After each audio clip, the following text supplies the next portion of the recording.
Vamos abrir as nossas Bíblias em Lucas, capítulo 20, versículos 27 a 40. Diz assim a palavra de Deus. Chegando alguns dos saduceus, homens que dizem não haver ressurreição, perguntaram-lhe: Mestre, Moisés nos deixou escrito que, se morrer o irmão de alguém, sendo aquele casado e não deixando filhos, seu irmão deve casar com a viúva e suscitar descendência ao falecido. Ora, havia 7 irmãos. O primeiro casou e morreu sem filhos. O segundo e o terceiro também desposaram a viúva. Igualmente, os 7 não tiveram filhos e morreram. Por fim, morreu também a mulher. Esta mulher, pois, no dia da ressurreição, de qual deles será esposa? Porque os 7 a desposaram. Então lhes acrescentou Jesus: os filhos deste mundo casam-se e dão-se em casamento, mas os que são havidos por dignos de alcançar a era vindoura e a ressurreição dentre os mortos não casam, nem se dão em casamento, pois não podem mais morrer, porque são iguais aos anjos e são filhos de Deus, sendo filhos da ressurreição. E que os mortos hão de ressuscitar, Moisés o indicou no trecho referente à sarça, quando chama o Senhor, o Deus de Abraão, o Deus de Isaque e o Deus de Jacó. Ora, Deus não é Deus de mortos, e sim de vivos, porque para ele todos vivem. Então disseram alguns dos escribas: Mestre, respondeste bem. Dali por diante, não ousaram mais interrogá-lo. Oremos. Santo Deus, nosso Pai, nós pedimos agora que o teu Santo Espírito nos ajude a compreender este texto e que possamos ter a nossa fé sempre aumentada, para que vivamos uma vida de santificação na tua presença. Nós te pedimos agradecidos, em nome de nosso Senhor e Salvador Jesus Cristo. Amém. Você acredita em vida após a morte? Eu imagino que sim, porque senão provavelmente você não estaria hoje presente aqui no culto.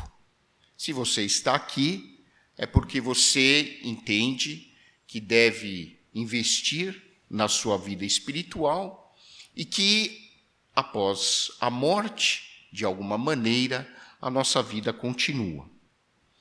Praticamente todas as religiões, principalmente as chamadas religiões monoteístas, ensinam que a morte não é o fim da vida.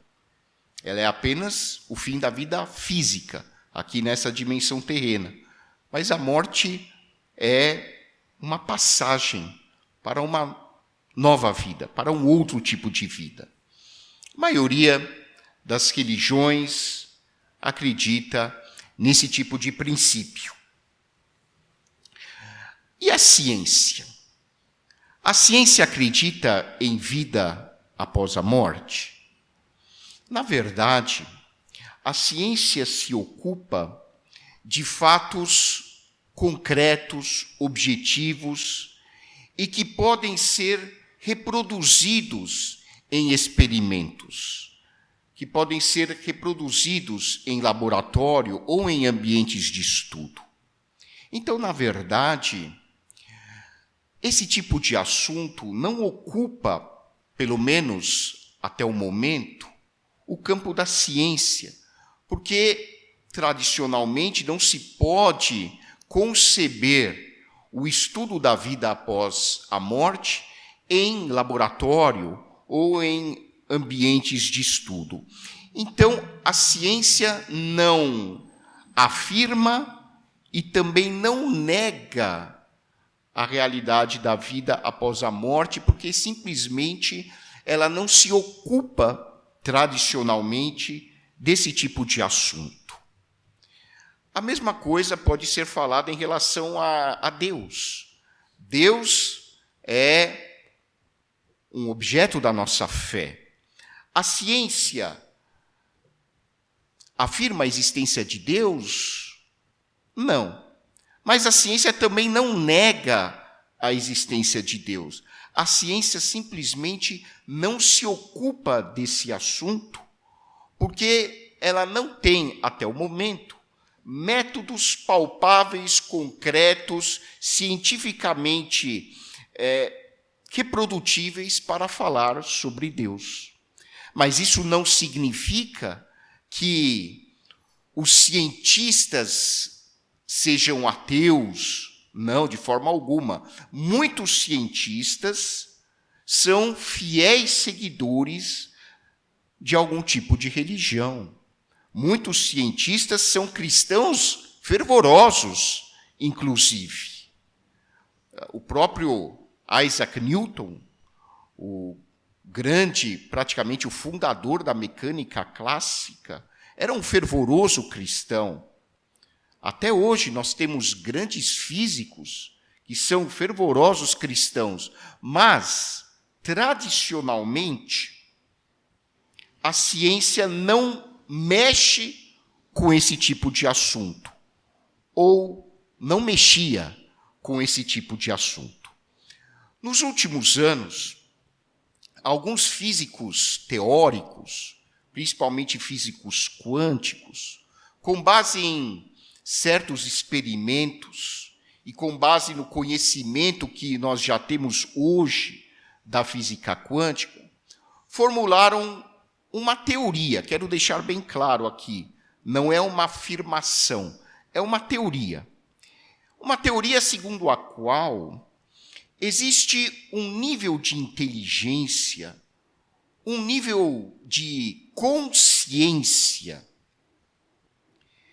que não estaria confinado ao nosso corpo físico.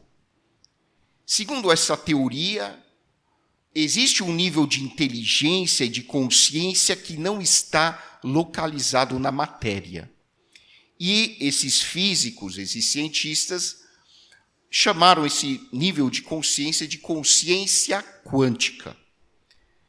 Para eles, o universo é dotado de uma capacidade de autoconsciência.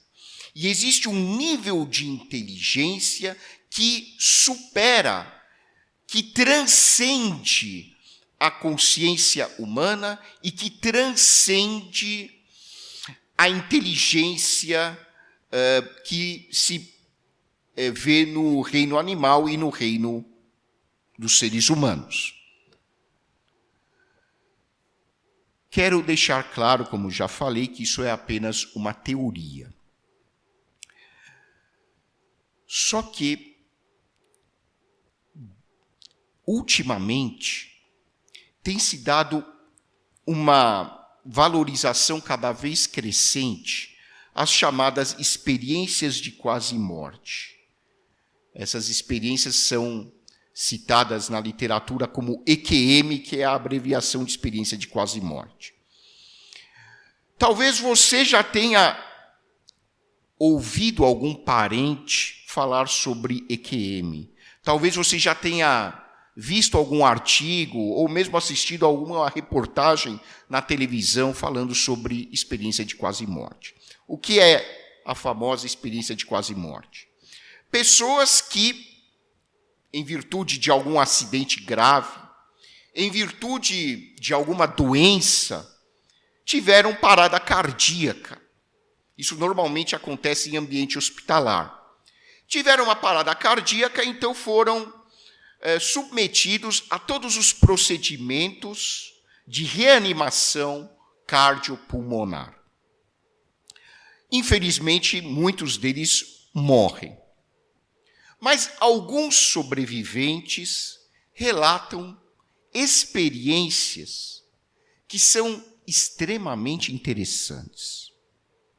Eles descrevem que viram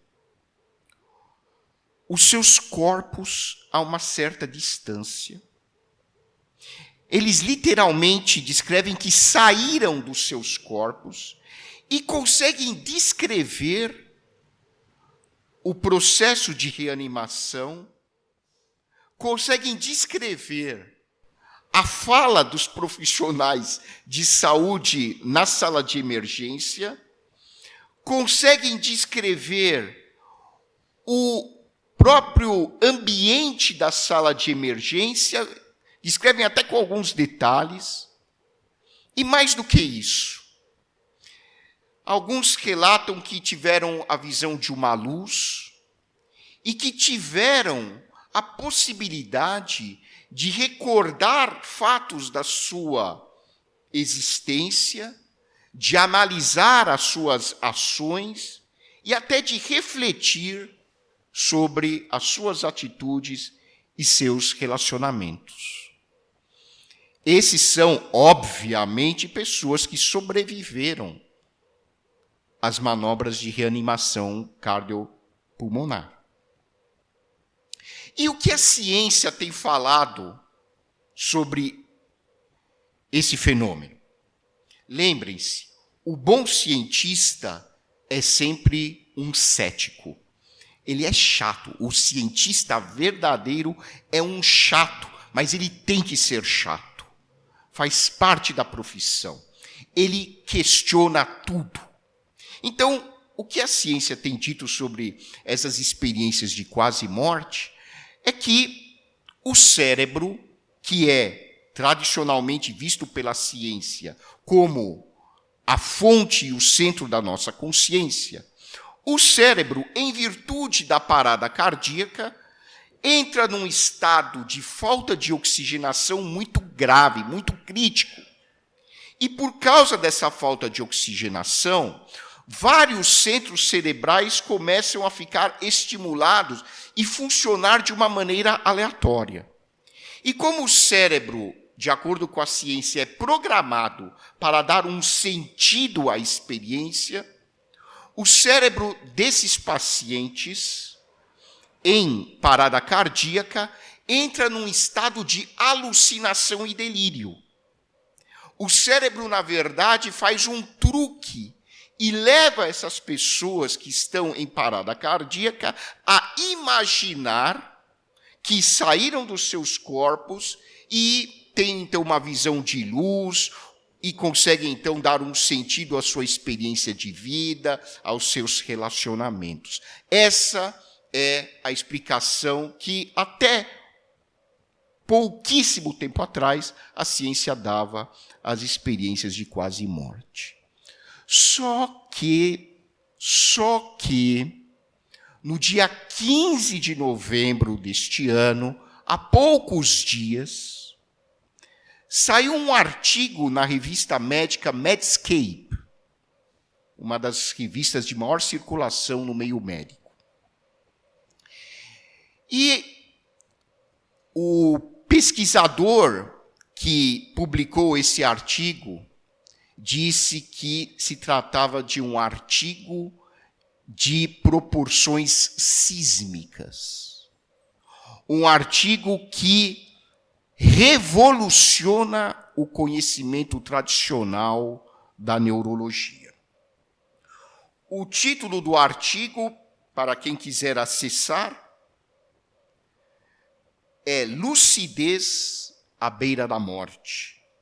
Eletroencefalograma endossa relatos de quase morte durante reanimação cardiopulmonar. O pesquisador responsável pelo estudo é um PhD em medicina ligado a uma instituição de Nova York. E ele conduziu um estudo, é o primeiro na área, é um estudo pioneiro, em que pacientes dentro do hospital que sofreram parada cardíaca foram submetidos durante a reanimação cardiopulmonar a eletrodos e a medições bioquímicas. Esses pacientes foram submetidos a um eletroencefalograma durante a parada cardíaca e durante as manobras de reanimação. E as conclusões do estudo são comparáveis a um terremoto que abala a estrutura de um país. Eu tive que ler o artigo várias vezes para conseguir acreditar no que eu estava lendo. E até para não transmitir falsas informações durante a pregação. Nossa pregação vai ao ar no YouTube. Existem vários profissionais de saúde, inclusive professores de medicina e de psicologia, que assistem às nossas mensagens. Então eu tive que tomar cuidado e ler uma vez, 2 vezes, 3 vezes, até para não ser criticado depois nas redes. Eu vou ler o que o artigo coloca como conclusão. Esses pacientes que estavam clinicamente inconscientes, porque estavam em parada cardíaca, após a reanimação, os que sobreviveram descreveram suas experiências, que incluíram, cito literalmente as palavras do artigo, a percepção de separação do corpo, permitindo a observação dos eventos sem dor ou angústia, e uma consciência e avaliação significativa da vida, incluindo das ações, intenções e pensamentos do indivíduo em relação aos outros. E o autor da pesquisa, o Dr. Sam Parnia, escreve assim: as experiências lúcidas de morte não são alucinações ou delírios, não podem ser consideradas um truque de um cérebro desordenado ou morrendo, mas sim uma experiência humana única que ocorre à beira da morte. Por que eles chegaram a essa conclusão? Aqui vem a grande revolução que o artigo traz. Eles perceberam, pelas ondas do eletroencefalograma, pasme, que não houve praticamente nenhuma alteração no funcionamento da consciência, mesmo os pacientes estando em parada cardíaca. O nível de oxigenação, que normalmente se espera que o nível de oxigenação cerebral seja em torno de 95% a 100%, o nível de oxigenação desses pacientes beirava os 30%. Quando o nível de oxigenação diminui para menos de 80%, em alguns segundos, as ondas cerebrais no eletroencefalograma já normalmente são totalmente modificadas. Só para você ter ideia, um paciente epilético que fica inconsciente numa crise, se você faz um eletroencefalograma, você vai ver que o padrão é completamente diferente do padrão normal. Numa simples crise epilética, já é diferente. Esses pacientes que estavam em parada cardíaca, sendo reanimados, e alguns deles foram reanimados por até 1 hora, 60 minutos, eles não tiveram praticamente nenhuma alteração no eletroencefalograma. Talvez para quem não seja profissional de saúde não caia a ficha. O que esse estudo está dizendo é que, de alguma maneira, o cérebro, embora tenha uma participação na consciência, o cérebro aparentemente não é o centro maior que comanda a nossa consciência. Por que esse estudo é revolucionário? Porque até poucos dias atrás, essas experiências de quase morte eram consideradas alucinações. eram delírios provocados por um cérebro em mau funcionamento. Caiu por terra. Claro que muitos estudos ainda precisarão ser feitos. A medicina, a ciência não conclui algo com base em um único estudo. Mas esse estudo, que foi muito bem conduzido, é uma revolução. Porque ele mostra ondas cerebrais compatíveis com lucidez perfeita, com um nível de oxigenação baixíssimo, em uma situação clínica em que seria de esperar uma alteração difusa das ondas do eletroencefalograma. Voltando para os nossos amigos físicos quânticos, como o professor Amit Goswami, muito provavelmente a teoria deles parece estar correta. Existe um nível de consciência que aparentemente não depende do corpo físico, desse corpo que nós palpamos. Indo mais além, esse estudo mostra que a nossa consciência, sempre quando a gente fala em medicina, a gente tem que falar aparentemente, é uma questão de prudência. Aparentemente, a nossa consciência não cessa após a morte. Eu falei agora como médico, agora eu vou falar como cristão. Esse estudo mostra que tudo aquilo que Jesus falou, tudo aquilo que Jesus ensinou, tudo aquilo que a Bíblia ensina, mais cedo ou mais tarde, se confirma na ciência. É isso, gente. A gente sabe que um dos momentos de maior sofrimento de Jesus foi na cruz. Mas eu acredito que antes do Filho de Deus vir ao mundo, a Bíblia não fala isso, é uma fantasia minha. Eu acho que o pai deve ter falado ao filho, filho, você vai ter uma grande dificuldade de falar coisas que a ciência só vai comprovar 2000 anos depois que você passar pelo mundo. Eles vão ter muita dificuldade de entender. Eu imagino Jesus falando da vida após a morte lá para os saduceus, um diálogo interno dele com o Espírito Santo, o Espírito Santo falando para Jesus, olha, não adianta você falar de física quântica que esse povo não vai entender. Nem hoje a gente entende. Então Jesus, naturalmente, os autores da Bíblia, tinham que usar muitas vezes uma linguagem infantil.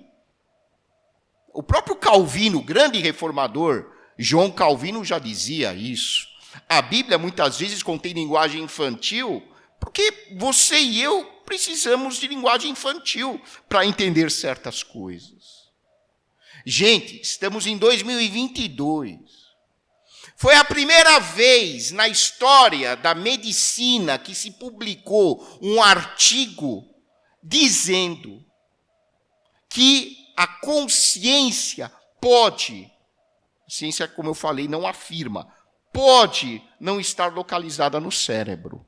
Claro que a consciência interage com o cérebro, óbvio. Essa consciência tem a capacidade de interagir com o cérebro. Tanto é que nós estamos aqui ouvindo o louvor, ouvindo a mensagem, mas ela não está confinada fisicamente ao cérebro. Essa é a grande conclusão.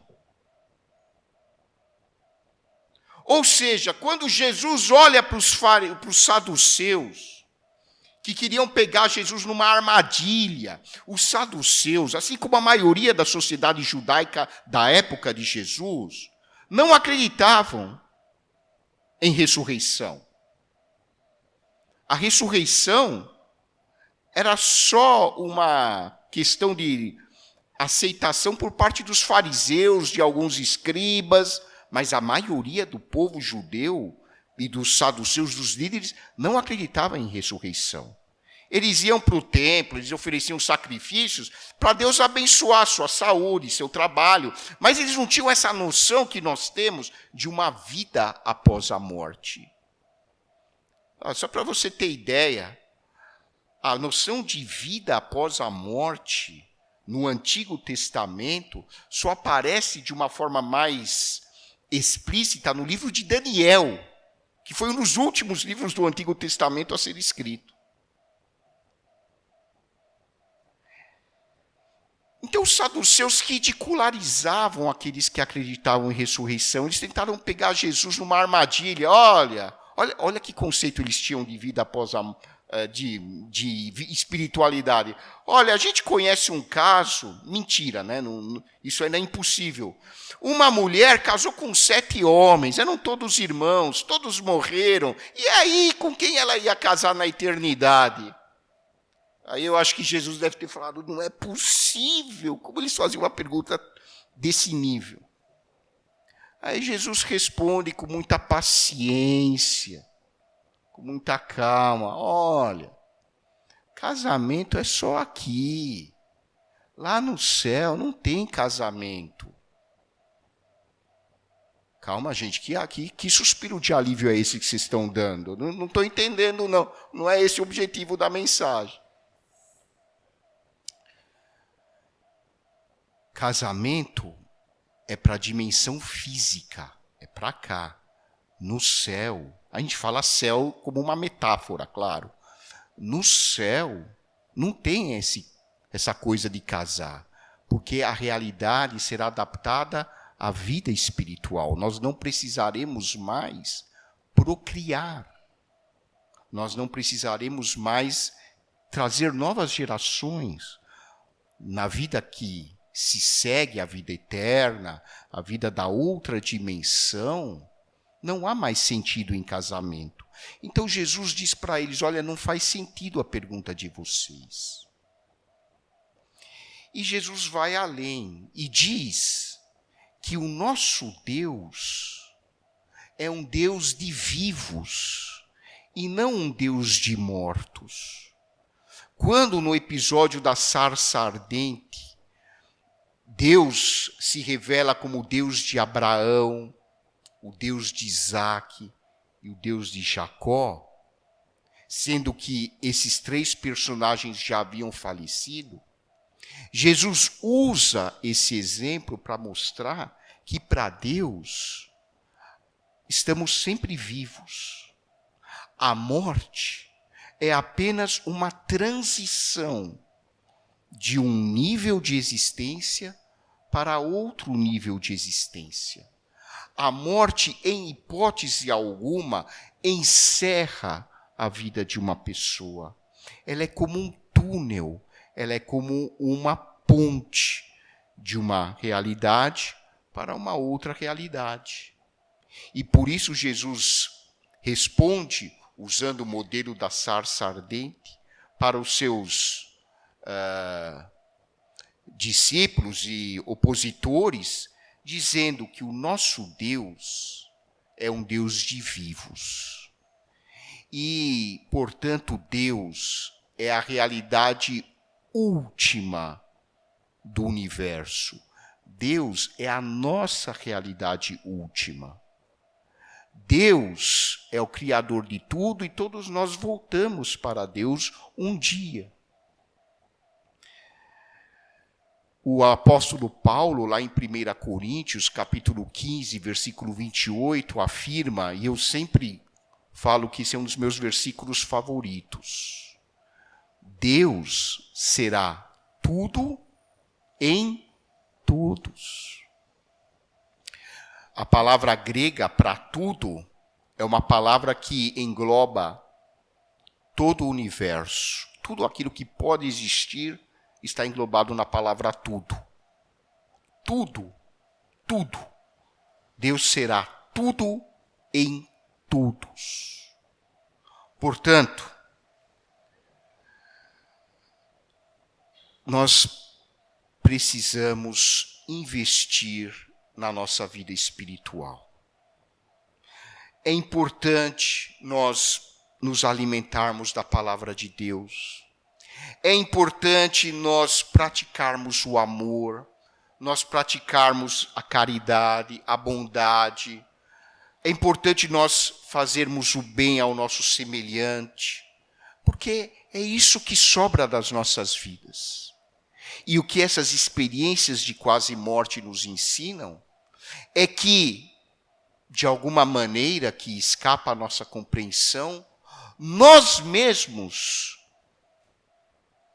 poderemos ser os nossos próprios juízes nessa passagem que vai da vida que nós conhecemos aqui para a próxima dimensão da nossa existência.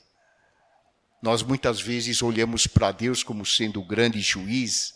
Essas experiências mostram que nós também somos os nossos próprios juízes e talvez nessas experiências nós possamos dizer: puxa, que bom que eu fui à igreja, que bom que eu meditei na palavra, que bom que eu pratiquei o amor ao próximo, que bom que eu valorizei a humildade, que bom que eu fiz várias coisas que valeram a pena.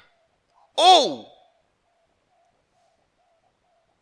pode ser que nós cheguemos à conclusão de que, puxa, como eu joguei fora essa grande oportunidade que eu tive para melhorar. A opção é nossa. Que possamos entender que existe sim vida após a morte e que é muito importante a maneira como nós conduzimos a nossa vida hoje, aqui e agora. Que Deus nos abençoe.